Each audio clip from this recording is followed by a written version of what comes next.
Meus amigos,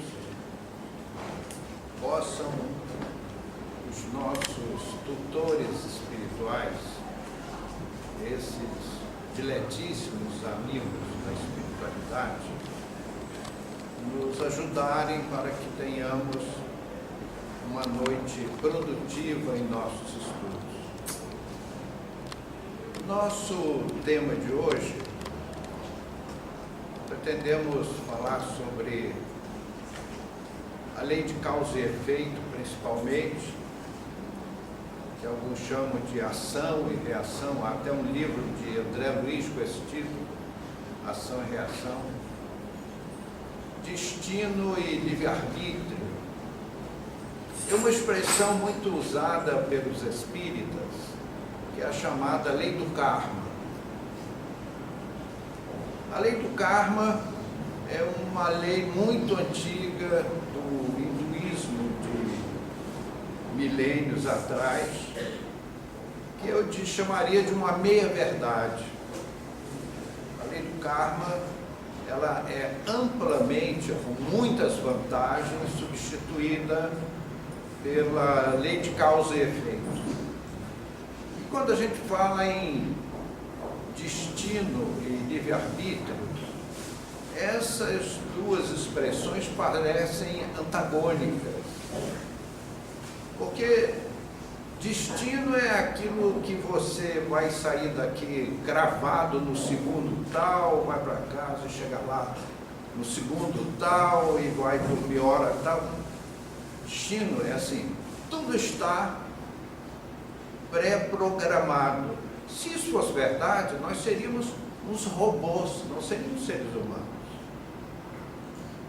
Não teríamos liberdade. Já o livre-arbítrio é o oposto. Você levanta a hora que quer, sai a hora que quer, faz o que bem entende. Então parecem duas forças antagônicas, destino e livre-arbítrio, quando na verdade elas se complementam magistralmente. Como assim? Pelo nosso livre-arbítrio, que é a grande dádiva de Deus aos nossos espíritos, nós fazemos o que bem entendemos, dentro de certos limites, porque nós somos seres limitados. E com o nosso livre-arbítrio, nós fazemos destino. Aí é que está o pulo do gato. Com o nosso livre-arbítrio, nós fazemos destino. Aquilo que o homem semear, isto mesmo terá que colher, nos ensinou Jesus. O destino é consequência das nossas ações. Então nós vemos, especialmente no mundo espiritual, pessoas, espíritos, que são pessoas, só que são pessoas sem um corpo de carne, chorando amargamente os equívocos cometidos na terra, que terão que num futuro acertar as contas. Por quê, meus irmãos? Porque ação e reação, destino e livre-arbítrio, lei de causa e efeito, ou a lei do karma dos antigos hinduístas, de alguns milênios atrás. Vejam só, amigos, será que Deus não sabia de tudo isso que nós íamos passar? Com certeza que sim, porque Deus sabe tudo. Mas essas lutas enormes que nós travamos na vida, elas são assim, de uma importância que não tem tamanho. Há na botânica uma ciência chamada fitopatologia, que estuda as enfermidades das plantas. As plantas adoecem também. E não é pela lei de causa e efeito. A planta não cometeu crime nenhum para sofrer determinadas agressões. E eu vou mais longe. Os animais têm enfermidades, inclusive de fundo psicológico. Por exemplo, o gatinho está dormindo. tem um buraco na parede, na outra sala tem água. Ele está dormindo, ele está queimando a água do seu organismo no seu sono. Aí baixa a água do organismo, ele sente sede. Aí o cérebro dele manda uma informação para a garganta. Aí ele sente sede. Aí ele levanta, atravessa o buraco, vai lá, bebe água e volta para dormir. Os gatinhos são espertos, não? O seu gatinho é muito sabidinho, não é isso? Aí você vai lá naquele buraco, o gatinho voltou para dormir, você vai lá, fecha o buraco com a tampa, com a chave. Aí o gatinho acorda com sede e vai lá e não acha o buraco. Como é que se chama isso? Ele tem uma reação emocional, a frustração. Veja, um gatinho frustrado. Ele não achou o buraco para ir lá na água e teve uma emoção negativa. Aí toda a seus processos endocrinológicos reagem e ele pode adoecer. E vai por aí. Então, os animais também adoecem, as plantas adoecem, porque isso faz parte das lutas dos filhos de Deus desde as eras primitivíssimas. E é justamente essa réfrega que faz o espírito se desenvolver. Nos reinos inferiores são lutas muito árduas. É o predador, é a presa, paga com a vida. Por que razão? Porque a alma muito primitiva precisa de choques fortes, um tratamento de impacto, um tratamento de choque, para que a alma vá se desenvolvendo e chegue a ser essas criaturas belas, prazerosas que nós vemos aqui sentadinhas nessa sala. Então nós, ao galgarmos o reino nominal, é fruto das nossas lutas remotas. Então, a lei de causa e efeito, ela chama a nossa atenção para nosso senso de justiça subdesenvolvido. Para nós, no estágio, no nosso momento histórico evolutivo, nós somos aqueles seres em que, bom, desde que ninguém saiba, não tem problema, ninguém viu, não tem problema. Você chega em casa, vai conferir suas compras no supermercado, vieram umas coisas que você não comprou nem pagou. Se nós tivéssemos um senso de justiça, um senso moral muito desenvolvido, o que nós faríamos? Íamos lá no mercado, olha, eu vim devolver essas coisas aqui, não são minhas, eu não paguei por isso. Quando nós nos filiamos à doutrina espírita e começamos a estudar a doutrina, nós começamos a desenvolver o nosso senso de justiça. E aí nós já não fazemos mais isso. Quantas experiências tivemos nós, todos nós aqui presentes, em que podemos, graças a Deus, no momento de felicidade, ver que já começamos a desenvolver o nosso senso de justiça. Então, meus amigos, nós que temos ainda muitos débitos a resgatar, muitos erros graves de um passado próximo ou remoto, nós queremos resgatar. Por que razão? Porque nós não vamos nos sentir bem em sermos promovidos a instâncias superiores da espiritualidade, tendo as mãos sujas do sangue do nosso semelhante. Hoje nós queremos dar um jeitinho. O Evangelho nos diz que o Filho de Deus tem poder para perdoar pecados. O Evangelho nos diz que o Filho de Deus tem poder para perdoar pecados. Só que não diz como. Perceberam isso? Leia lá o Evangelho. No Novo Testamento, não diz como.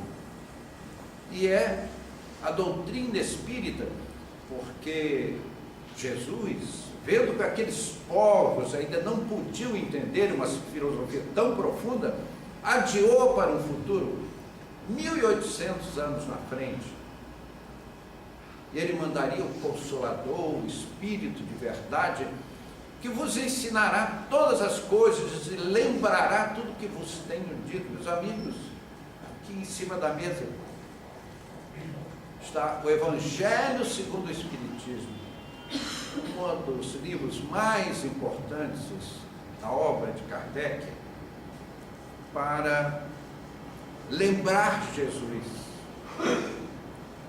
Então, como Jesus perdoa os pecados? Meus amigos, Deus perdoa os nossos pecados através da lei da reencarnação. Porque não é um perdão gracioso. Ah, tá bom, você matou, roubou, esfaqueou, está perdoado, pronto. E como fica a nossa consciência? Porque, meus olhos, aqui dentro da nossa cuca tem um livro divino que é a lei de justiça de Deus. É o seu código de justiça, seu código penal. Nós não nos perdoaremos a nós mesmos enquanto não devolvermos à vida o que tiramos, especialmente os crimes graves. Porque se você for alçado a uma esfera da luz, onde estão os espíritos remidos, redimidos, nós nos sentiríamos bem? É como aquela passagem do Evangelho em que o rei vai ao festim das bodas e lá encontra alguém sem a vestimenta nupcial. É uma linguagem figurada do Cristo, que a doutrina tira o véu da letra e nos permite o entendimento. Atai-o de pés e mãos, lançai-o às trevas exteriores, e ali haverá prantos e ranger de dentes. Veja bem, amigos, é a reencarnação. Então a reencarnação é uma bênção celeste. É por isso que torna-se o equívoco gravíssimo o suicídio. As pessoas que põem termo à vida, porque recebem de Deus a oportunidade de se quitar com a lei. Espíritos benignos, aqueles nossos tutores espirituais, aqueles sábios espirituais, eles fazem um estudo do nosso passado e quais são as coisas que nós precisamos ajustar. Então fazem o planejamento de uma nova encarnação, mas com detalhe, com cautela, para que nós não sejamos submetidos a tormentos muito graves, porque nos levaria à falência. Esses sábios são psicólogos eméritos. Eles sabem até onde nós suportaríamos as nossas dores. Então, temos uma encarnação em que Deus não dá cruz mais pesada que as nossas forças.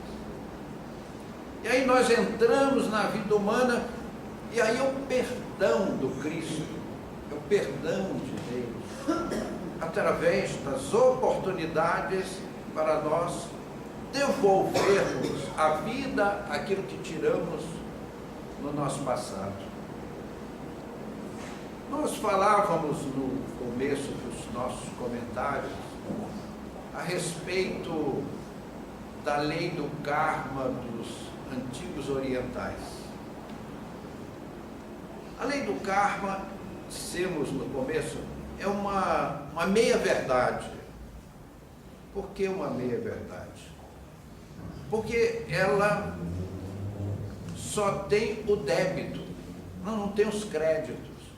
Então, dizem as filosofias hinduístas que Deus tem para cada alma um livro.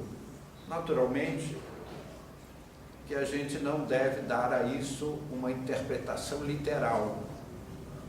Mas para cada alma um livro, o livro do karma.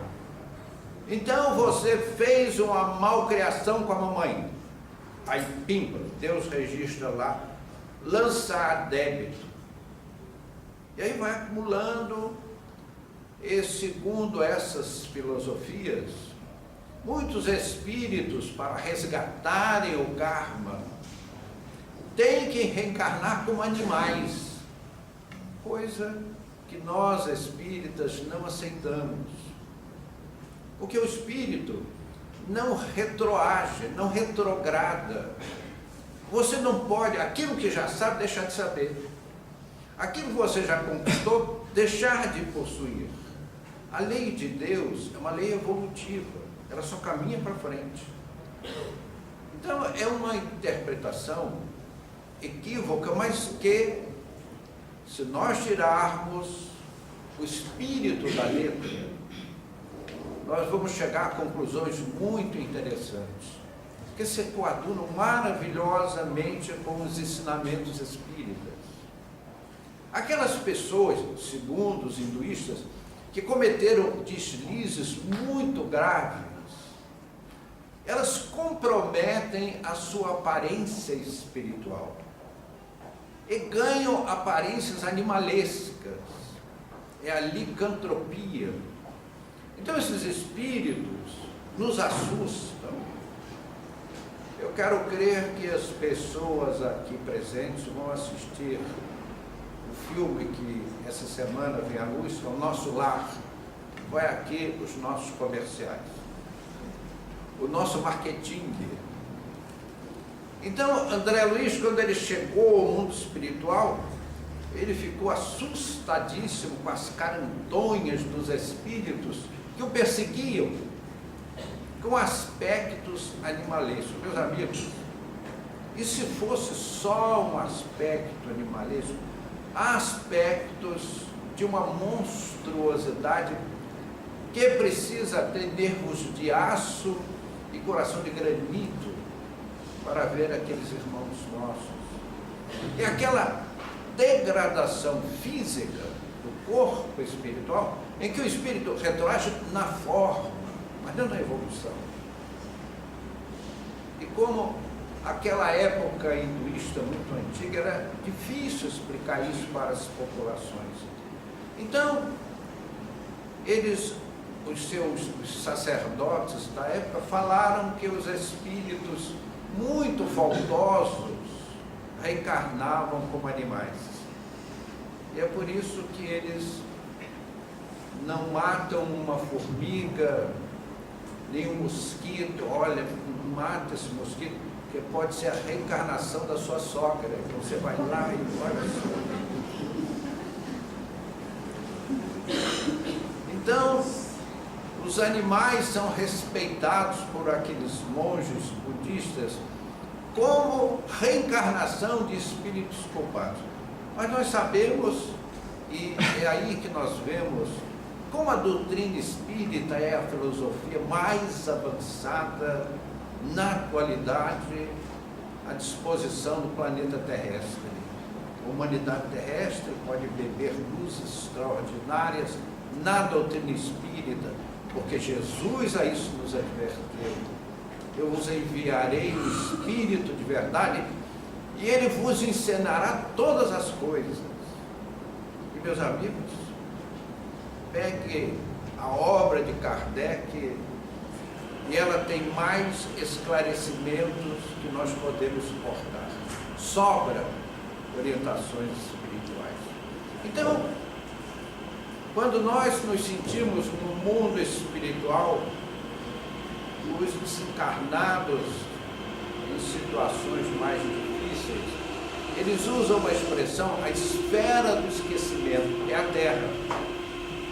E é mesmo. É tão bom, meus amigos, nós esquecemos os nossos erros graves, ressurgimos nos braços da mamãe, não é isso? Que nos acalenta. Eu lembro, a mamãe dizia que eu era bonitinho. Imaginem, é porque ela usava óculos, então era míope, enxergava mal, dizia, mas meu filho é tão bonito. Mas qual é o filho que não é bonito para a mamãe? Então, esses técnicos espirituais nos organizam existências para nós resgatarmos os nossos débitos pela lei do amor. Misericórdia quero e não holocausto.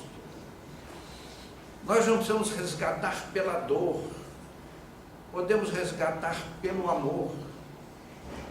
Meus amigos, o livro Ação e Reação, de André Luiz, ele nos conta um caso verídico, assim muito ilustrativo da lei de causa e efeito. É o caso de que um moço viu que o pai já estava velho, um rico fazendeiro, ia deixar a fazenda para os 3 filhos.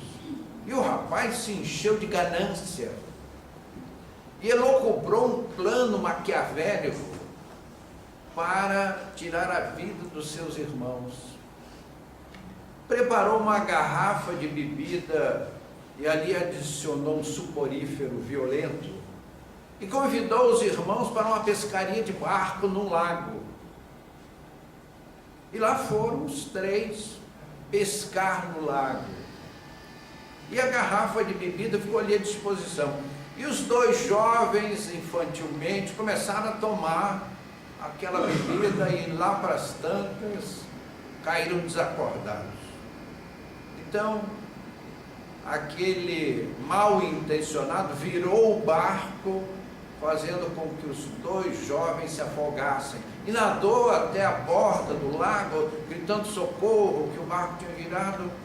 Resultado: as autoridades acreditaram, e tudo passou em brancas nuvens. Os pais faleceram, ele herdou a fazenda, mas nunca mais teve paz.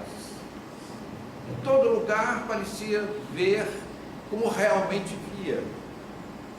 A visão espiritual, meus amigos, requer um certo treinamento para nós separarmos o que é espiritualidade e o que é a nossa visão pessoal, a nossa tela mental.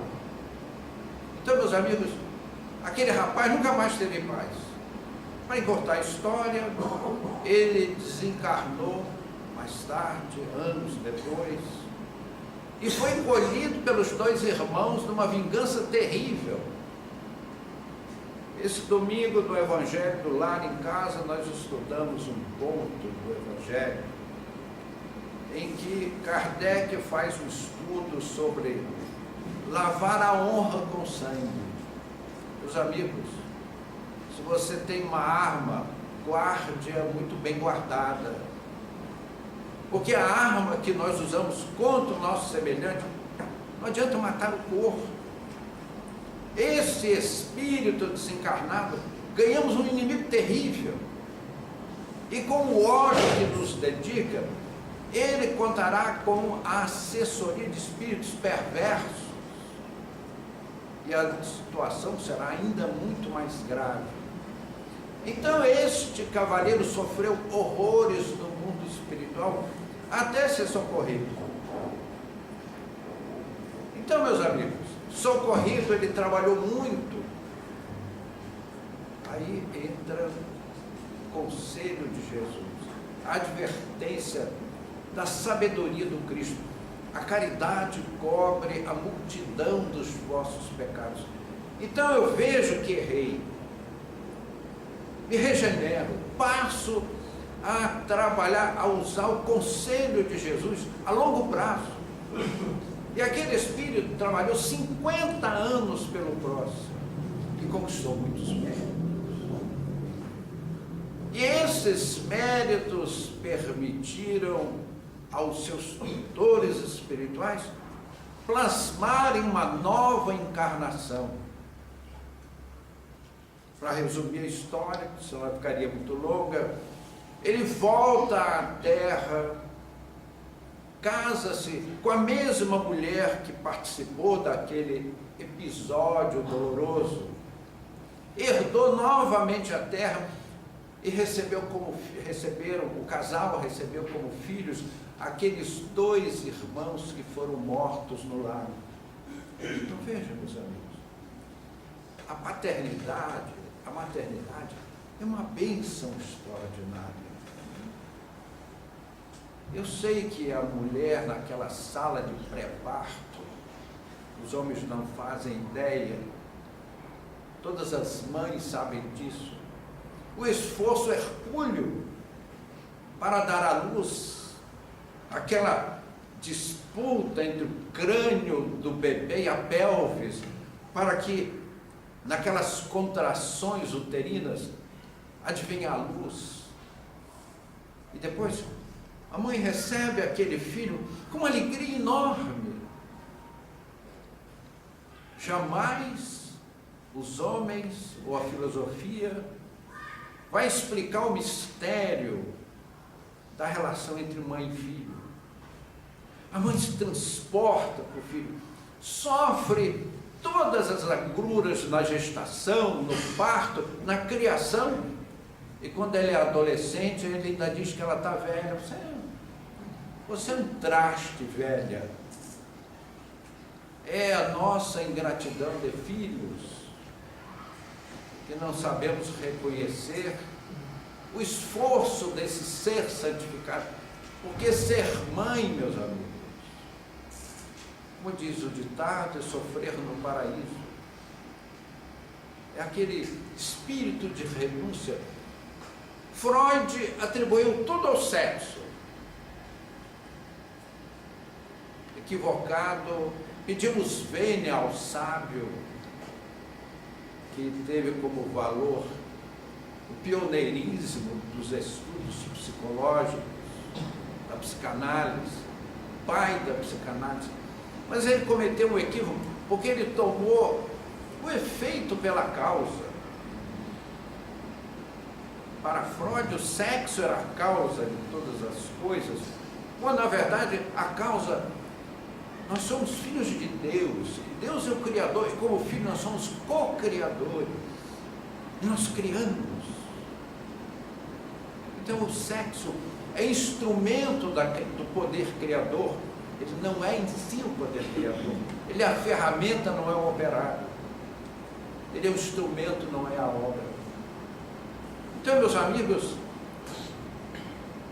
aquela mulher coautora daquele crime lastimável recebeu como filhos aqueles dois espíritos revoltosos para amá-los, conchegá-los no próprio peito, e aquele pai amá-los como pai. Então nós vemos, meus amigos, a caridade cobre a multidão dos nossos pecados, e aquele casal pagou com amor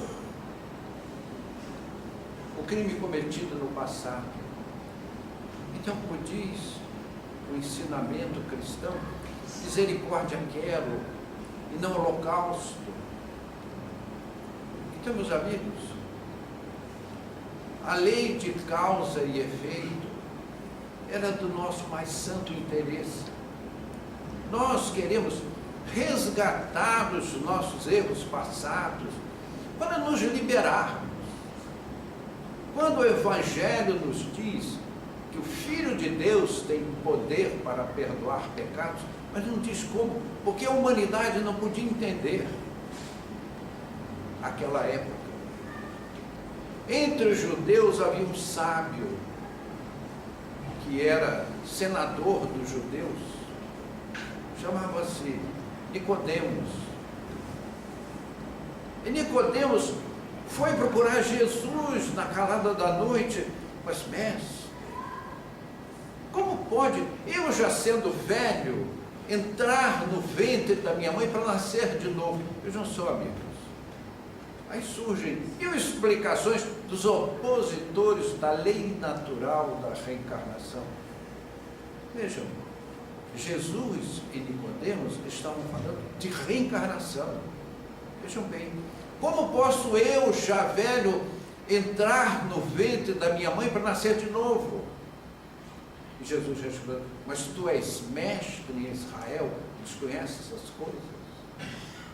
Em verdade, eu vos digo, que ninguém verá o reino de Deus se não nascer de novo.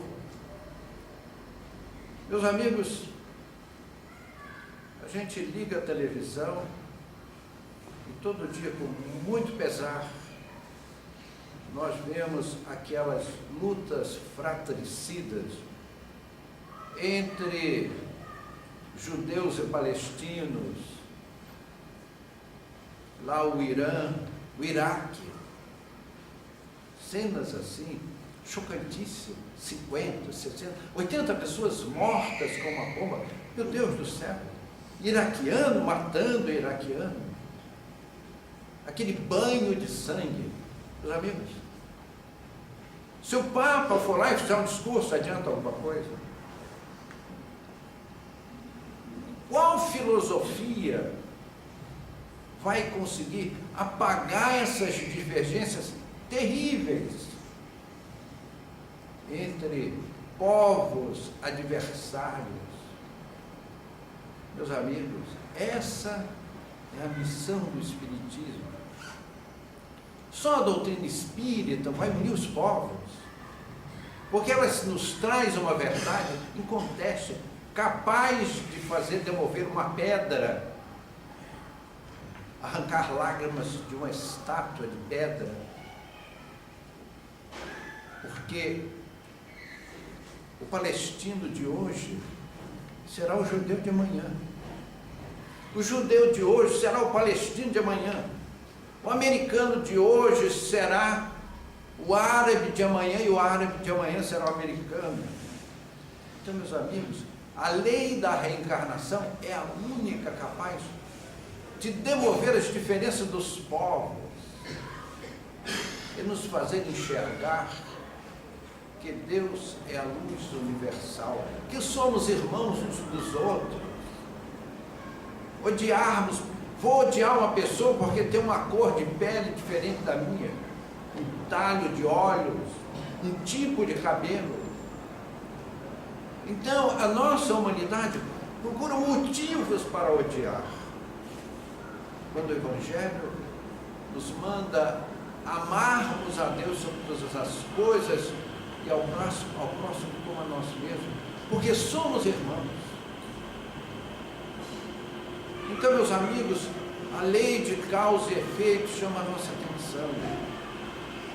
O erro que fazemos hoje, nós estamos semeando espinhos para o amanhã, como os espinhos de hoje é a nossa sementeira do outro. Então, a doutrina espírita é claríssima, ela é lógica, ela é inteligível, é a fé raciocinada. Eu aprendo com a doutrina que mais vale esquecer as minhas diferenças com o meu semelhante, amar a todos, respeitar a todos, orar por todos, e alcançaremos a paz de nossos espíritos.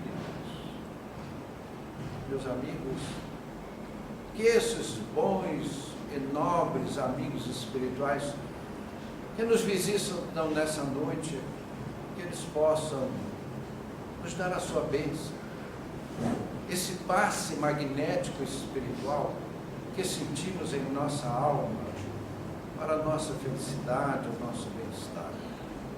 O Evangelho, meus amigos, antes de ser um repositório de máximas, ele é, acima de tudo, a luz das nossas vidas. Jesus é o nosso dileto amigo, que caminha ao lado conosco, nos amparando, nos estimulando, elevando as nossas almas para as expressões espirituais superiores. Agradeço a esses amigos que nos trouxeram os seus conceitos, que traduzimos na nossa imperfeita e tisnada linguagem do nosso modesto conhecimento. Agradecemos a todos esses benefícios recebidos. O Senhor nos guarde em sua paz, que assim seja.